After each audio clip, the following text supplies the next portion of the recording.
Hello అండి, అందరికీ నమస్తే. మనము నిన్న ఒక న్యూస్ చూసాము. ఏంటంటే ఒక ట్రాన్స్జెండర్ అతి దారుణంగా చంపబడింది. అది కూడా ఒక 5-6 కలిసి సామూహికంగా చంపారు కేవలం డబ్బుల కోసం.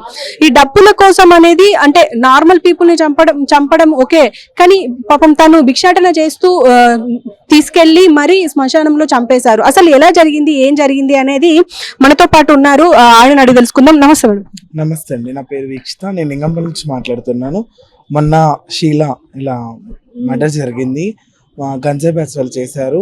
ఇలా ఒకరు కాదండి, ఈ నెలలో చాలా ఒక 5 to 6 మెంబర్స్ వరకు అయ్యారు. అంటే బయటికి రాలేదు ఏ విషయాలు కూడా, అన్ని లోపలికి కప్పుచ్చారు. ఇదేంటంటే కొంచెం దగ్గర నియర్ బైగా జరగడం వల్ల దీన్ని కొంచెం వైరల్గా తీసుకొచ్చారు. ఇలాంటి మా కమిటీలో చాలా జరిగాయి. చాలా మంది ప్రాణాలు కోల్పోయే ఉన్నారు. చాలా మంది ప్రాణాలతో బయటకు వచ్చి వాళ్ళు ఇక్కడ నుంచి వదిలేసేసి వేరే రాష్ట్రాలకు వెళ్ళి బతుకుతున్న వాళ్ళు ఉన్నారు. ఈవెన్ నాకు కూడా ఒకసారి ఇన్సిడెంట్ జరిగింది. బట్ ఆ ఇన్సిడెంట్ నేను ఫేస్ చేస్తూ ఇప్పటికీ నేను ఉన్నాను, భయంతోనే బతుకుతున్నాను. ఇలా మేము భయపడుతూ బతకాల్సిన రోజు వచ్చింది, కానీ ఎవరు ఏ యాక్షన్ అనేది తీసుకోలేదు. ఫస్ట్ టైం ఒకరు ఒక యాక్షన్ తీసుకొని పట్టుకోవడం అనేది షీలా విషయంలో అది నేను అప్రిషియేట్ చేస్తున్నాను పోలీసు వాళ్ళని. బట్ ఇట్లా ఈ సపోర్ట్ అనేది ప్రతి ఒక్కరి విషయంలో ఉంటే బాగుంటుంది. కానీ మనం చూస్తూనే ఉన్నాం, ట్రాన్స్జెండర్ అంటేనే చిన్న చూపు చూస్తున్నారు మన రాష్ట్రంలో. అలాంటిది ఇప్పుడు కేవలం ఇప్పుడు షీలా ఒక వ్యక్తే కాదు, ఇంతకు ముందు కూడా చాలా మర్డర్స్ జరిగినాయి. నమ్మించి మోసం చేశారు అండ్ ప్రేమించి తీసుకెళ్లి మరీ చంపేశారు. అసలు ఇలాంటి జరిగేటప్పుడు అంటే ఎలా నమ్ముతున్నారు మీరు, ఇంకా ఎలా నమ్మకంగా ఉంటున్నారంటారు? ప్రజల్ని ఎలా నమ్ముతున్నారు? ఒక మాట చెప్పాను అంటే, నేను నా పర్సనల్గా చెప్తున్నాను. అంటే మా మనస్తత్వం ఎలా అంటే, ఎవరు ప్రేమగా మాట్లాడంగా వాళ్ళే మన వాళ్ళు అనుకున్నారు. ఎందుకంటే అమ్మ నాన్న ఎవరు దగ్గర తివ్వరు కాబట్టి ఎవరు ప్రేమ మాట్లాడి వాళ్ళే లవ్ చేస్తామని వచ్చి మన డబ్బులు నమ్మించి మోసం చేస్తారు. ఈవెన్ నేను కూడా మోసపోయాను. నేను కూడా ఒక అబ్బాయిని నమ్మి 3 years నమ్మి లవ్ చేశాను. తర్వాత నచ్చక అబ్బాయి వేరే అమ్మాయితో వెళ్ళిపోయాడు.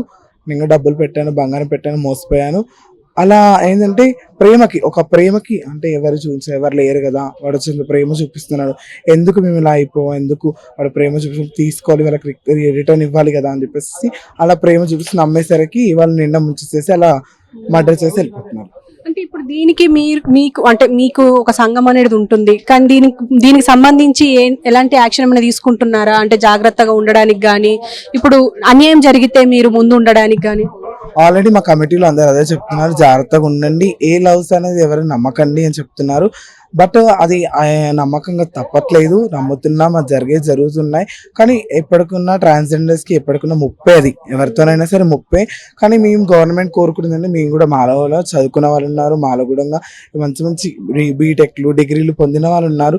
వాళ్ళకి జాబ్స్ ఇవ్వండి, మాకంటూ ప్రత్యేకంగా జాబ్స్ ఇచ్చి మాకంటూ కొంచెం సెక్యూరిటీ ఇస్తే మాకు కూడా మనుషులకు గుర్తించారంటే మేము కూడా మా జాబ్స్ తీసుకుంటూ మా మేము చేసుకుంటూ మాది మేము ఉంటాం కదండి.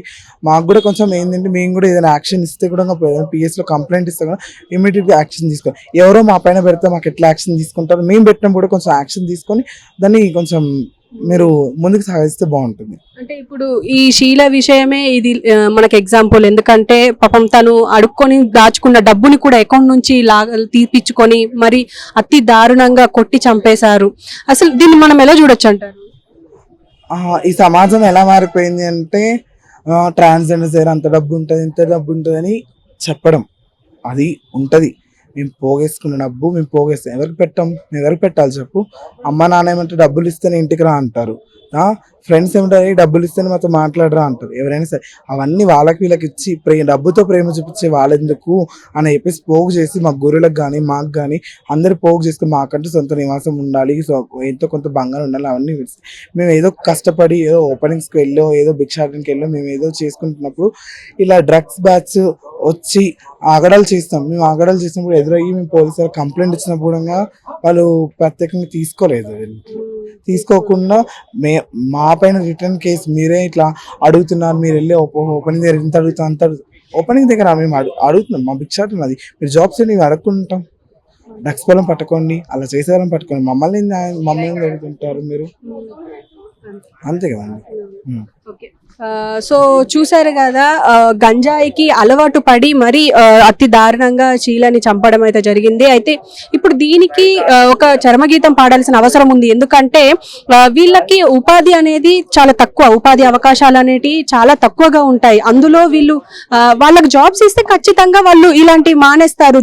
అంటే భిక్షాటన కానీ సిగ్నల్స్ దగ్గర ఉండడం కానీ, అలాంటిది ప్రభుత్వం ఎలాంటివి చేయనప్పుడు వాళ్ళకు ఉండాల్సిన ఒకే ఒక ఆధారం అదే అని చెప్పేసి కూడా మాట్లాడుతున్నారు. పక్క రాష్ట్రాల్లో మనకు జాబ్స్ ఇస్తున్నారు, పక్క రాష్ట్రాల్లో పెన్షన్స్ ఇస్తున్నారు. ఈవెన్ మొన్న రీసెంట్ గా చంద్రబాబు నాయుడు గారు కూడా పెన్షన్ ఇస్తారు. మన రాష్ట్రంలో ఎందుకు ఇంత బ్యాక్వర్డ్ ఉంది? ట్రాన్స్జెండర్ ఎందుకు ఇలా చూస్తారు చులకనగా?